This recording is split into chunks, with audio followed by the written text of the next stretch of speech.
എല്ലാവരും എല്ലാവരും ഇങ്ങനെ സങ്കടപ്പെട്ട് ലോങ് ഫേസ് ആയിട്ടൊക്കെ ഇരിക്കുകയാണ്.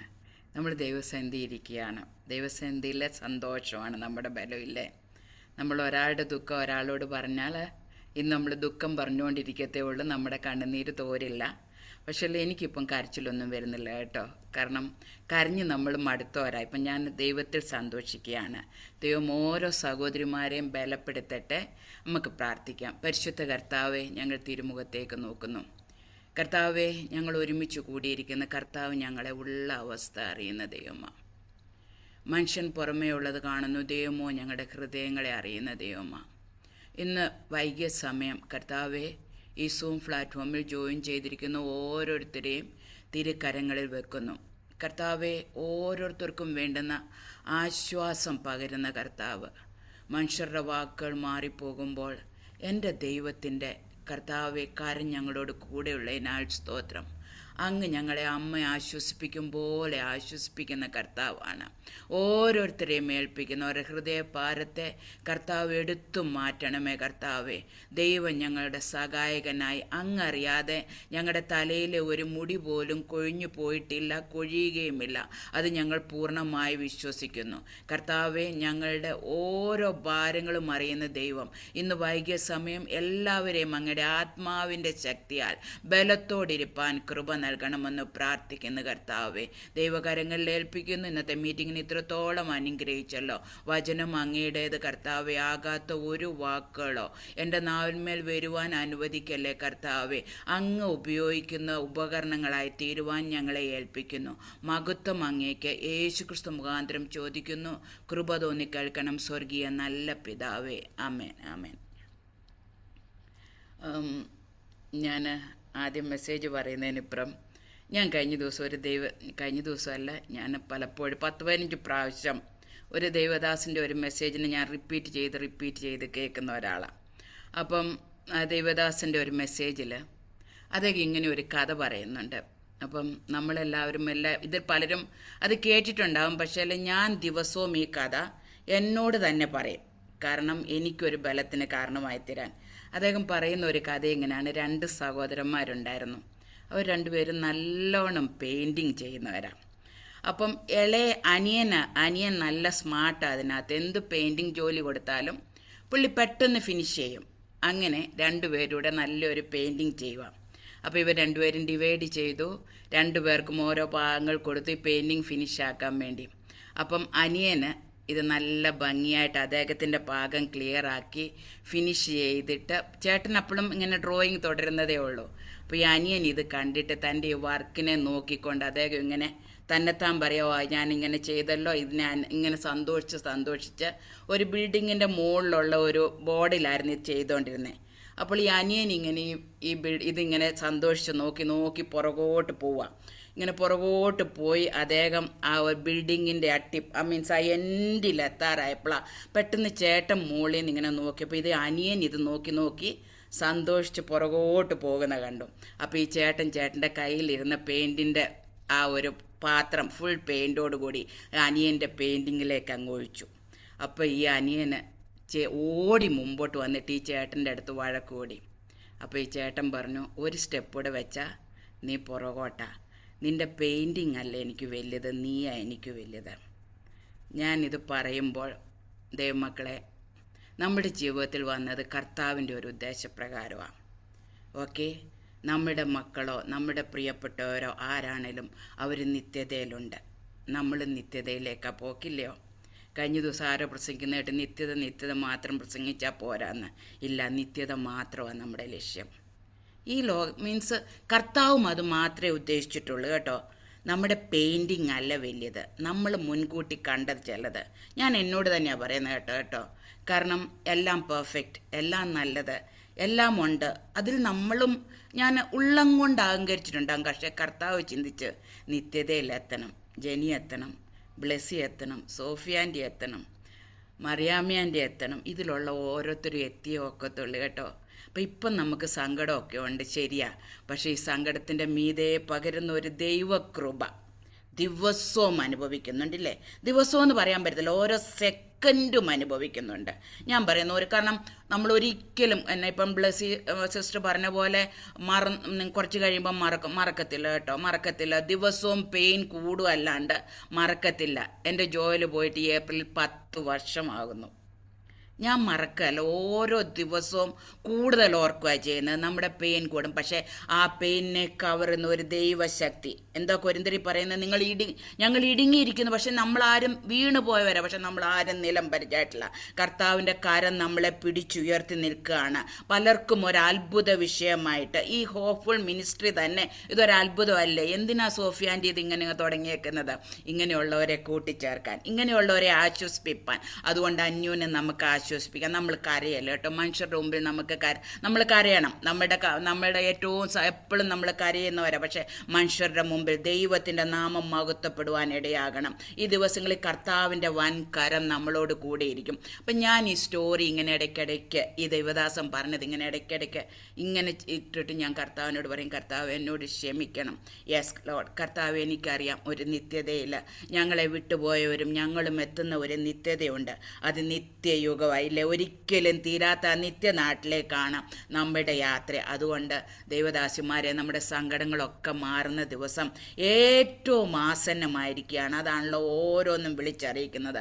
ആകയാൽ ഈ ദിവസങ്ങളിൽ നമ്മൾ ഒരുക്കത്തോടെ വളരെ ദൈവത്തിൽ പ്രത്യാശയുള്ളതോടെ നമുക്കായിരിക്കാം ഈ വിനകളൊക്കെ തീരുന്ന ഒരു ദിവസം നമ്മുടെ മുമ്പിലുണ്ടില്ലേ. ഇന്നുള്ള ശോധന, പാട്ടുകാരൻ ഇങ്ങനെ പറയുന്നത്, ഇന്നുള്ള ശോധന നൽകുന്ന വേദന വിഷമമുള്ളതെങ്കിലും വിലയുണ്ട് അതിന് പൊന്നിലും. കാരണം അനാദിനാഥനായ യേശുവാണ് നമ്മുടെ ധനം, ആ ദൈവമാണ് നമ്മുടെ ധനം. അതുകൊണ്ട് നമുക്ക് ഈ ദൈവത്തിൽ ആശ്രയിച്ച് പിടിക്കാം, നമുക്ക് ദൈവത്തിൽ മാത്രം ആശ്രയിച്ചുകൊണ്ട് മുന്നോട്ട് പോകാം.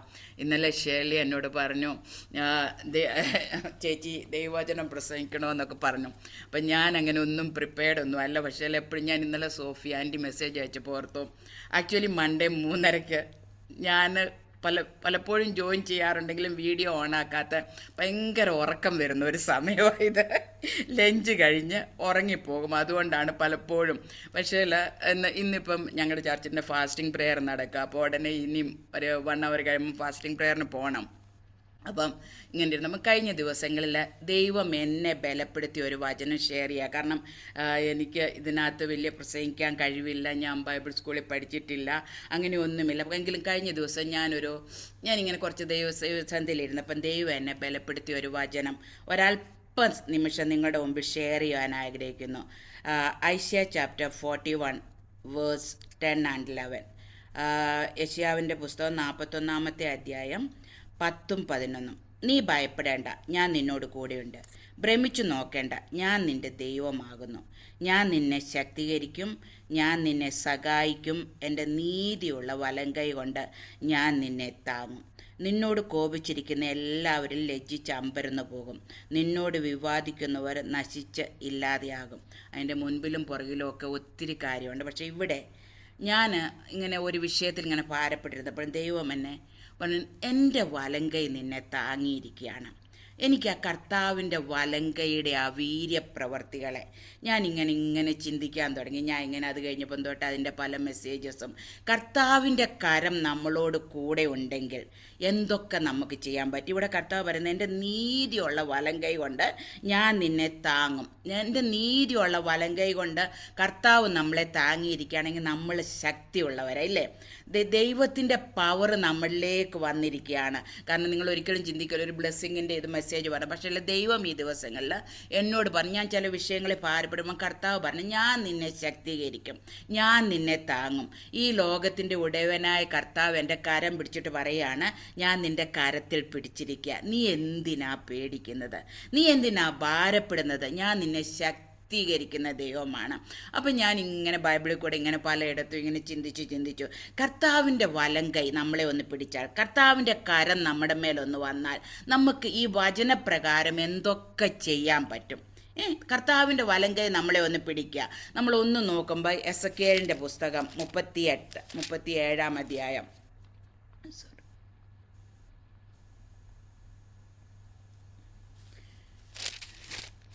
എസെക്കിയേൽ ചാപ്റ്റർ 37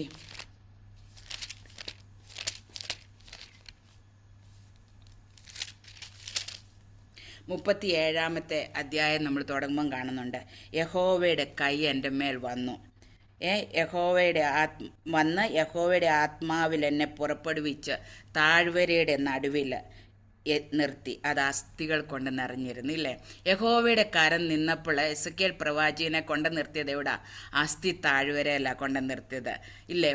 ജീവനില്ലാത്ത ഒരവസ്ഥയിലിരിക്കുന്ന എസെക്കിയേലിനെ യഹോവയുടെ കരം, ആദ്യം പറഞ്ഞ യഹോവയുടെ കരത്താൽ ഞാൻ നിന്നെ താങ്ങും. ആ യഹോവയുടെ കരം നമ്മുടെ മേൽ വന്നിട്ടുണ്ടെങ്കിൽ ചില അസ്ഥി താഴ്വരകളിൽ കൊണ്ട് നിർത്തിയിട്ട് കർത്താവ് പറയും ഈ അസ്ഥികളോട് പ്രവചിക്കാൻ. ഇന്ന് ഈവനിങ് സമയം നമ്മുടെ ജീവിതത്തിലും ജീവനില്ലാത്ത അവസ്ഥയിലായിരിക്കുന്ന ചിലതിനെ നോക്കി കർത്താവിൻ്റെ കരം പിടിച്ചിട്ട് കർത്താവ് പറയാ, നീ അസ്ഥികളെ നോക്കി ഒന്ന് പ്രവചിക്കുക. എസെക്കിയേൽ 37 നമ്മൾ പല പ്രസംഗങ്ങളൊക്കെ കേട്ടിട്ടുണ്ട്. പക്ഷെ ഇവിടെ പറയുകയാണ്, പ്രവാചകൻ പ്രവചിച്ചപ്പോൾ ദൈവം പറഞ്ഞു, പ്രവചിക്കാൻ പറഞ്ഞു. കർത്താവിൻ്റെ കരം നമ്മുടെ മേൽ വരുമ്പോൾ ചില ജീവനില്ലാത്ത അവസ്ഥകളെ നോക്കി നമുക്കൊന്ന് പ്രവചിക്കാൻ കഴിയണം. എന്തായിത്തീർന്നു? അത് ജീവനുള്ളതായിത്തീർന്നു. ഒരു സൈന്യമായി എഴുന്നേറ്റതായിട്ട് നമുക്ക് കാണുന്നുണ്ട്.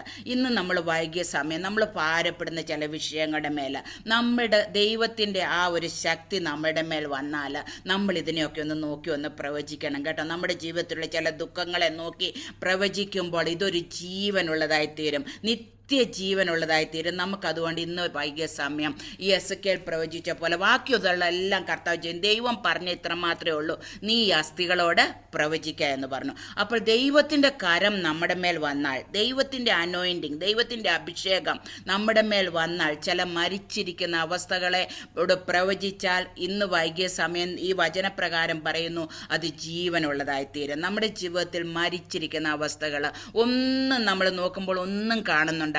പക്ഷെ ഇന്ന് നമ്മൾ വിശ്വാസത്തോടു കൂടി പ്രവചിക്കുമെങ്കിൽ, ദൈവത്തിൻ്റെ കരം നമുക്ക് അനുകൂലമാണെങ്കിൽ, ദൈവത്തിൻ്റെ കരം നമ്മളോട് കൂടെ ഉണ്ടെങ്കിൽ ചിലത് ജീവനുള്ളതായിത്തീരും. ഇതൊരു സൈന്യമായി എഴുന്നേൽക്കും. നമ്മുടെ ജീവിതത്തിലെ ദുഃഖങ്ങളൊക്കെ മാറും, നമ്മുടെ പ്രയാസങ്ങൾ മാറുന്ന ദിവസം ഏറ്റവും അടുത്തിരിക്കുന്നു. അതുകൊണ്ട് എസെക്കിയേൽ പറഞ്ഞ പ്രകാരം നമുക്ക് ചില അസ്ഥികളെ നോക്കി ഒന്ന് പ്രവചിക്കാൻ ഇന്ന് വൈകിയ സമയം ദൈവം നമ്മളെ ഓരോരുത്തരെയും ആ ഒരു അഭിഷേകത്താൽ നിറയ്ക്കട്ടെ എന്ന് ഞാൻ പ്രാർത്ഥിക്കുകയാണ്. ഞാൻ കാരണം ഈ ദിവസങ്ങളിൽ ചില വിഷയങ്ങളെ ഓർത്തുകൊണ്ട്, ചിലത് എൻ്റെ ഹൃദയത്തെ, എൻ്റെ ആത്മീയ ജീവിതത്തിലും ഭൗതിക ജീവിതത്തിലും കർത്താവ് ചിലത് ഒന്നും ജീവനില്ല എന്ന് തോന്നുന്നു, ഇതിനെയൊക്കെ നോക്കി ഒന്ന് പ്രവചിക്കാൻ ദൈവം തന്ന ആ അധികാരം ഉപയോഗിച്ച്, ദൈവം തന്ന ആ പവർ ഉപയോഗിച്ച്, ദൈവത്തിൻ്റെ കരം വന്നാൽ ദൈവം ശക്തീകരിക്കുന്ന ദൈവം താങ്ങുന്ന ദൈവമാണ്. ദൈവത്തിൻ്റെ കരം നമ്മളോട് കൂടിയിരിക്കും. ആകയാൽ നമുക്ക് ഈ ദിവസങ്ങളിൽ ചില അസ്ഥികളെ നോക്കി ഒന്ന് പ്രവചിക്കാം. ദൈവം നമ്മളെ അതിനായിട്ട് ഒരുക്കട്ടെ. അതിനുശേഷം യഹോവയുടെ കരം വന്നിട്ട് ഒരു എസ്രായെ നമ്മൾ കാണുന്നുണ്ട്. എസ്രായുടെ പുസ്തകം 7 അധ്യായത്തിൽ 9 വാക്യത്തിൽ പറയുന്നുണ്ട്, ദൈവത്തിൻ്റെ കരം തനിക്ക് അനുകൂലമായിരുന്നുകൊണ്ട് തൻ്റെ പ്രവാസത്തിലുള്ള ജനത്തെ വിടുവിക്കുവാനും അതിന് മുന്നോട്ട് പോകാനും ദൈവത്തിൻ്റെ കരം അനുകൂലമായി. എല്ലാ കാര്യങ്ങളും ക്രമീകരിക്കപ്പെടുന്നതായിട്ട് അതിനകത്ത് കാണുന്നുണ്ട്. അതിൻ്റെ മുമ്പോട്ടുള്ള വാക്യത്തിൽ ഇങ്ങനെ വായിക്കുന്നുണ്ട്, എസ്രായുടെ പുസ്തകം 7 അധ്യായം 9 വാക്യത്തിൽ വായിക്കുന്നു, തൻ്റെ ദൈവത്തിൻ്റെ കൈ തനിക്ക് അനുകൂലമായിരുന്നു, അവൻ യെരുശലേമിൽ എത്തിച്ചേരുവാനിടയായിത്തീർന്നു. അതുപോലെ നമ്മൾ അതിൻ്റെ 8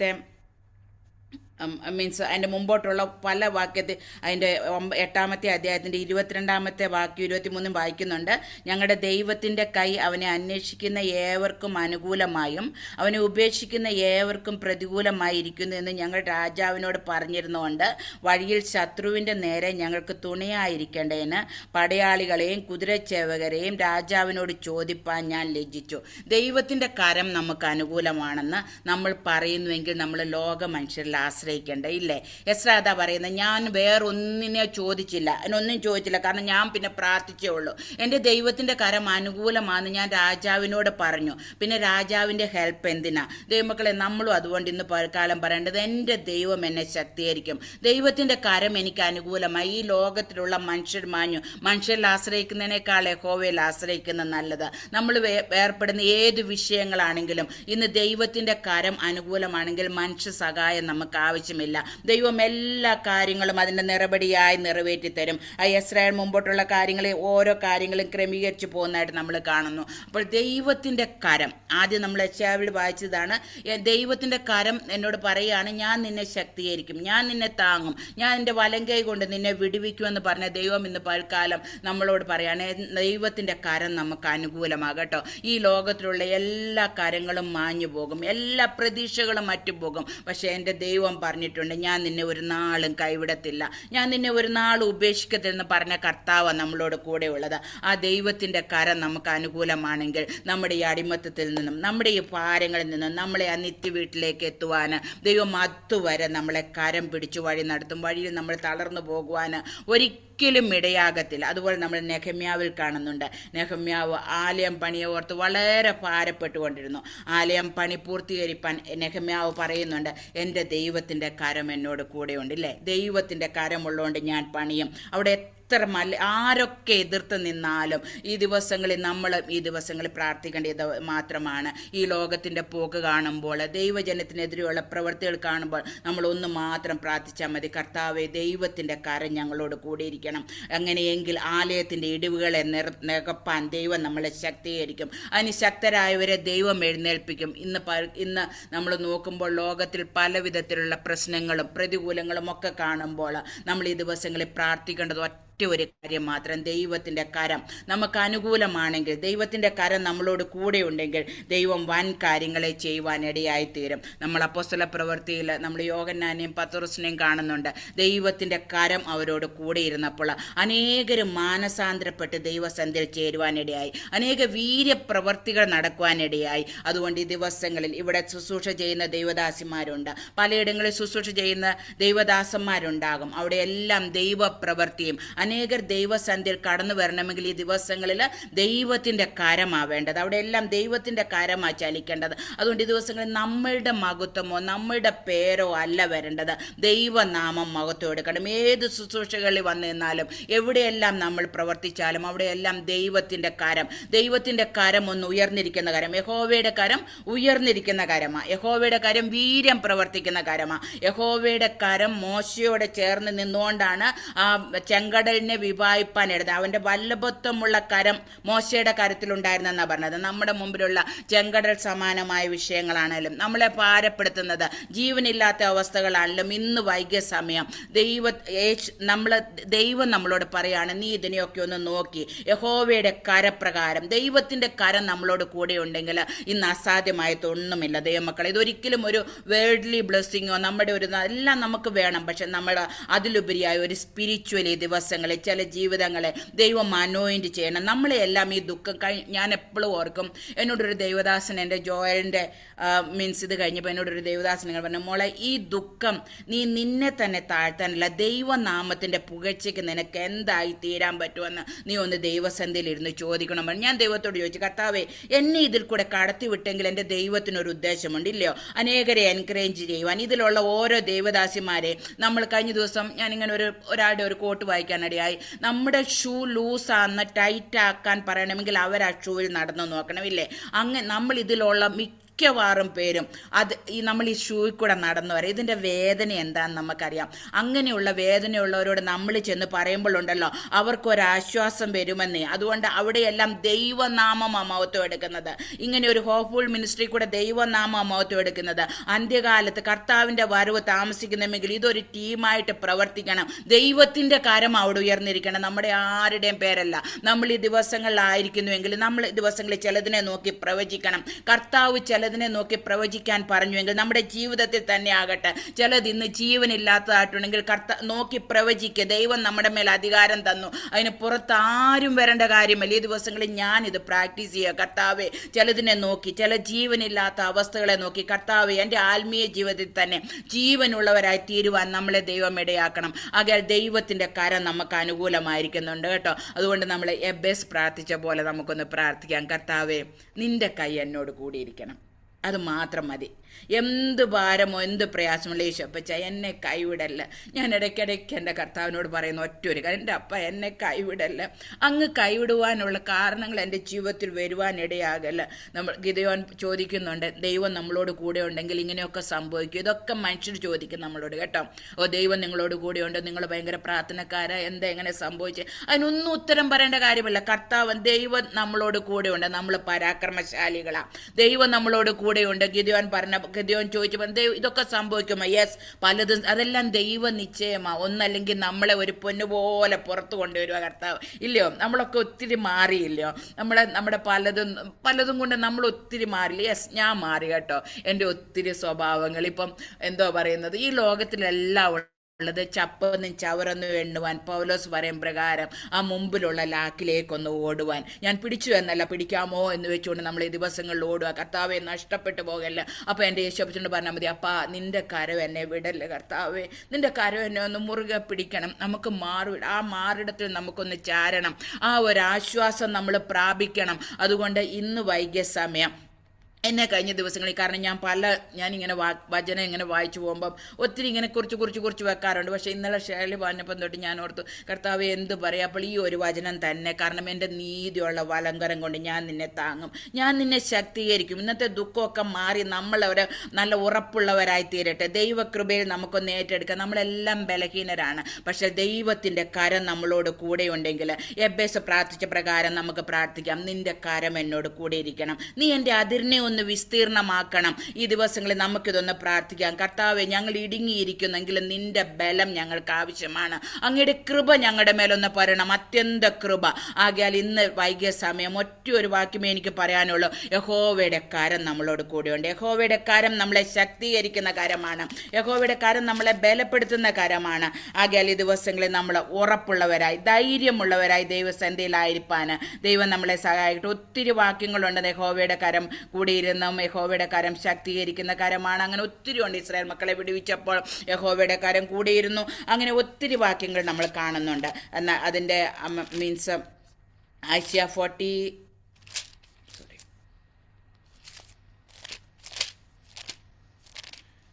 42-ൻ്റെ മീൻസ്